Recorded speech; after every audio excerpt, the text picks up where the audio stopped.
Doreen 𝗔𝗓𝗢𝗃𝗧 is the Dr. Doreen is an expert in autism. Doreen 𝗔𝗓𝗢𝗃𝗧. Dr. 𝗔𝗕𝗢𝗃𝗧. Dr. Doreen 𝗔𝗓𝗢𝗃𝗧. Dr. Doreen 𝗔𝗓𝗢𝗃𝗧 is a visionary in the field of autism. Now you can ask her questions on Ask Dr. Doreen.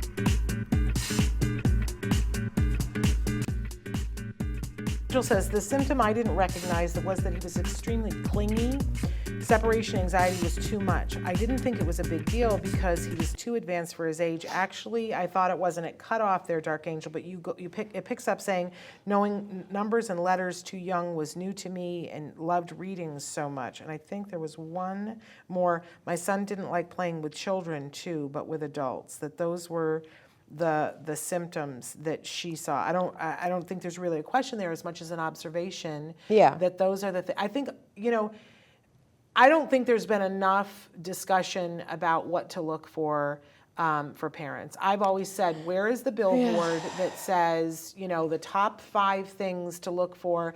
And if you are seeing these things, any of these things in your child, and you have questions about autism, here's the 1-800 number to call. Yeah, It's it's hard. 24/7. We still haven't gotten there as an autism community. It's hard because it exhibits very differently in different children.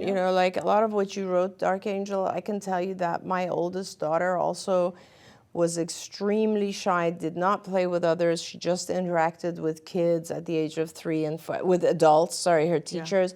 They could not get her to go and play on the playground. She's, typically developing and pretty brilliant. Yeah. And so it exhibits differently for different kids. But the concept of it is, if you can't access the individual's inner thoughts, let's put it that way. So you're trying to interact with them, they're not connecting with you, they're not responding to like if I say, if I try to ask a question, they might answer only to me but not to others. If you see those types of things, those are some red flags. It mostly has to do with being able to share minds, being able to interact back and forth and share thoughts. Those are some of the early red flags. But then if you're looking at a younger child, Shannon, the red flags of autism are all in the motor skills area. You wouldn't think of that. But the truth is that when you're looking at, let's say, a 1 or 2-year-old, a lot of the delays have to do with motor skills. One of the very, very early red flags is not being able to point. Pointing is the first expression of joint attention, which is one of the areas we struggle with. So not being able to point, not being able to express themselves, being sensitive, I think, right now, for me, a lot of the younger kids that I see that I diagnose are very sensitive to sensory input, or not being able to respond to auditory input. There's a lot of different ways that it exhibits. Unfortunately, it's hard. It's hard for parents. What I see is most parents come to me when their child is 2 and has not yet developed speech. Yeah. And that is, by that time, I think the pediatricians most often will be concerned as well. And then we look at things and we see whether it's just the speech delay or if there's other aspects. Yeah, it's hard.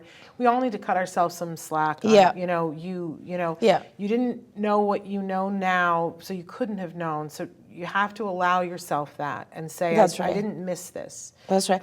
We could do an episode on this, Shannon, because there's a few tests that are very good, like the MCHAT. There's screening tools. They're not diagnostic tests, they're screening tools, and they're actually really good, and we could review them.